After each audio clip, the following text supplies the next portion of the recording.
Hello everyone, কেমন আছেন সবাই? আশা করি সবাই খুব ভালো আছেন, সুস্থ আছেন। আর আমরাও খুব ভালো আছি। তো আপনারা তো আগের ব্লগে দেখেছেন আমরা আপার শিটংয়ে এসেছিলাম এক রাতের জন্য। তো এখন আমাদের বেরোনোর পালা। একবারে আমরা ব্যাগপত্র গুছিয়ে নিয়ে বেরিয়ে পড়ব। আমাদের ব্রেকফাস্ট হয়ে গেছে। এবার আমরা প্রথমে যাব নামথিং পোখরি। এখানটায় এসে ভীষণ ভালো লাগছিল। আর এত ওয়েদারটা খুব ভালো ছিল, এতটাই স্মুদিং ছিল, রোদ ছিল না, একটু মেঘলা মেঘলাই ছিল, কিন্তু ভীষণ ভালো লাগছিল ওয়েদারটা। খুব একটা ঠান্ডাও লাগছিল না, আবার গরমও ছিল না। খুব সুন্দর একটা স্মুদিং ওয়েদার, এতটাই সুন্দর জায়গা। তো ওখান থেকে ঘুরে এখন আমরা চলে এসেছি অহলধারা ভিউ পয়েন্ট। আর এটাই হচ্ছে আমাদের আজকের শেষ দিনের শেষ ভিউ পয়েন্ট। তো এখান থেকে আমরা কিছুটা আপেল কিনে নিয়েছি। তো চলুন এবার ভিউ পয়েন্টের দিকে যাওয়া যাক। আর জানেন তো, এটাই হচ্ছে লাস্ট ভিউ পয়েন্ট। এরপরে আমরা চলে যাব শিলিগুড়ি। ওখান থেকে আজকে আমাদের ট্রেন ছিল। এবার বলতে বলতেই চলে এসেছি আমরা ভিউ পয়েন্টে। আর জানেন তো, যখন আমরা এই ভিউ পয়েন্টে এসেছিলাম তখন একটু রোদ ছিল, হালকা হালকাই রোদ ছিল, কিন্তু ধীরে ধীরে একদম রোদ চলে গেল। আর মেঘগুলো না উড়ে উড়ে চলে আসছিল, আমাদের গায়ের মধ্যে থেকে মেঘগুলো উড়ে উড়ে যাচ্ছিল। তো ওটা একটা ফার্স্ট টাইম আমার এক্সপিরিয়েন্স হলো। আর এত সুন্দর এক্সপিরিয়েন্স হয়েছে যে কী ভালো লাগছিল। একটু খারাপ লাগছে যে বাড়ি চলে যাচ্ছি, তো সেই কারণে। আবার এটাও ভালো লাগছে যে মনের মধ্যে এত স্মৃতি নিয়ে আমরা বাড়ি যাচ্ছি। চলুন তাহলে, ধরে নিয়েছি আমরা শিলিগুড়ির পথ। একটু একটু করে আমরা নিচের দিকে নামছি। আর এত পাথুরে রাস্তা, আর রাস্তায় এত খারাপ ছিল যে মানে আর বলার না। আর এই জায়গাটা তো ভীষণ ডেঞ্জারাস ছিল। আর এই দেখুন, বর্ষাকালে না এখান থেকে জল যায়, মানে একদম পুরো নদীর মতন হয়ে।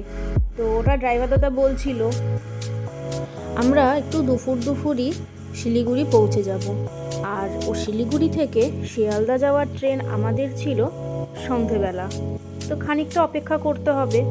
তা আমরা ভেবেছি যে শিলিগুড়ি গিয়ে ওখান থেকে লাঞ্চ করে আমরা একটু রেস্ট নিয়ে তারপরে আমাদের ট্রেন ধরবো, মানে সন্ধেবেলা। এই পাহাড়ি আঁকাবাঁকা রাস্তা, চারিদিকে এত গাছ, তো এত ভালো লাগছিল এই জায়গাটা। বেশ এনজয় করছিলাম আমরা এই জার্নিটা। আজ তো ছিল শেষ দিন, তো এক এক দিন করে ঘোরা, মজা, সমস্ত কিছু আজ শেষ। এবার যে যার বাড়ির পথ। ভালোই লাগছিল শেষের দিনটাও। আমরা প্রায় অনেকটা ওপর থেকেই নেমে এসেছি এবং চলে এসেছি প্রায় তিস্তা নদীর কাছে। আর এই যে ব্রিজটা দেখছেন, এটা নতুন হচ্ছে।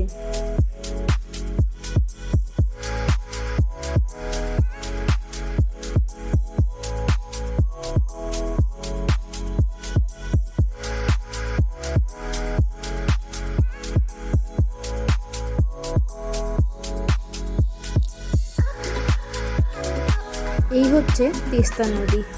জানেন তো, যখন আমরা এখান থেকে যাচ্ছিলাম তখন আমরা গাড়ি থামিয়ে কিছুক্ষণ এখানে দাঁড়িয়েছিলাম। এখান থেকে দাঁড়িয়ে অনেক ছবিও তুলেছি। আর জানেন তো, এখান থেকে না আমি একটা পাথরও নিয়ে এসেছি। তিস্তা নদীর পাথর বলে কথা, তাই একটু নিয়ে এসেছি। এত স্রোত জলের আর এত আওয়াজ।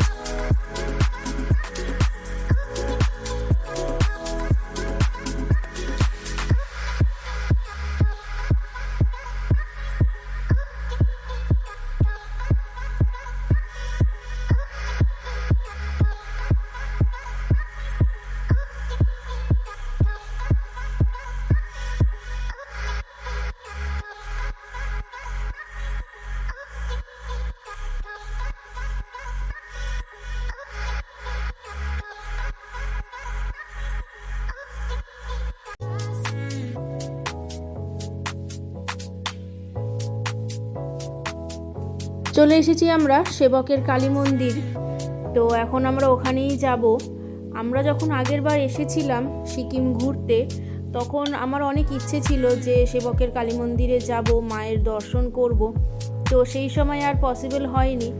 এবার যখন সময় সুযোগ হয়েছে তো ভেবে রেখেছিলাম যে ফেরার পথে একটু মায়ের দর্শন করে যাব।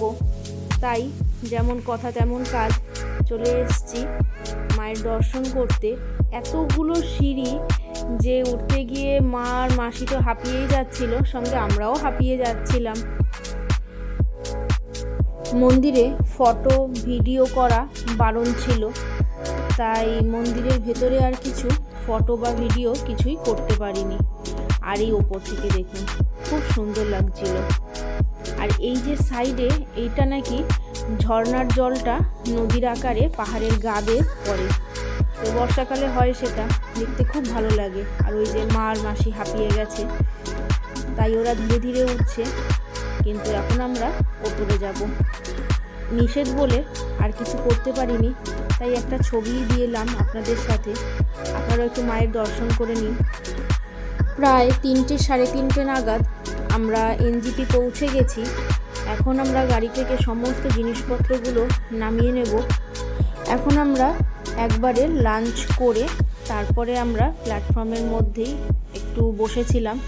অনেকেই ওখানে বসেছিল যাদের অনেক দেরিতে ট্রেন আছে, যেরকম আমাদের সন্ধেবেলা ট্রেন ছিল, তো এই সময়টা আমরা ওখানেই বসেছিলাম। আর এই দেখুন ভাই গভীর চিন্তায় মগ্ন। আর আমার মায়ের মুখটা দেখুন, সিঁদুরে পুরো লেপালেপি হয়ে গেছে। এই হচ্ছে মাসি। তো খানিকটা বিশ্রাম নিয়ে এরপরে আমরা আবার সন্ধ্যাবেলা ট্রেন ধরবো।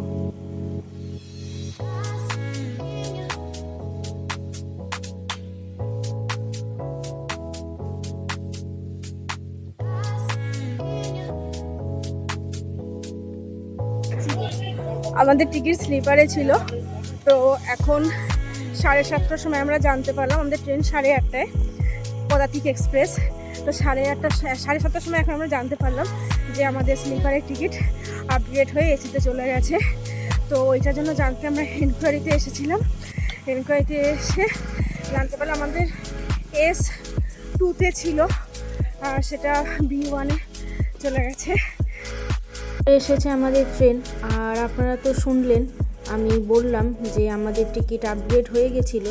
তো আপনাদের সাথে কার কার সাথে কখন এরকম হয়েছে তো সেটা আমাকে কমেন্টে অবশ্যই জানাবেন। আর আমাদের সাথে এটা প্রথমবার, এর আগে কখনো আমরা এরকম শুনিনি যে টিকিট আপগ্রেড হয়। তো হয়তো কারোর সাথে হয়েছে, আমাদের জানা ছিল না, আমাদের সাথে প্রথমবার বলে আমরা বললাম। চলুন এবার বাড়ি যাই।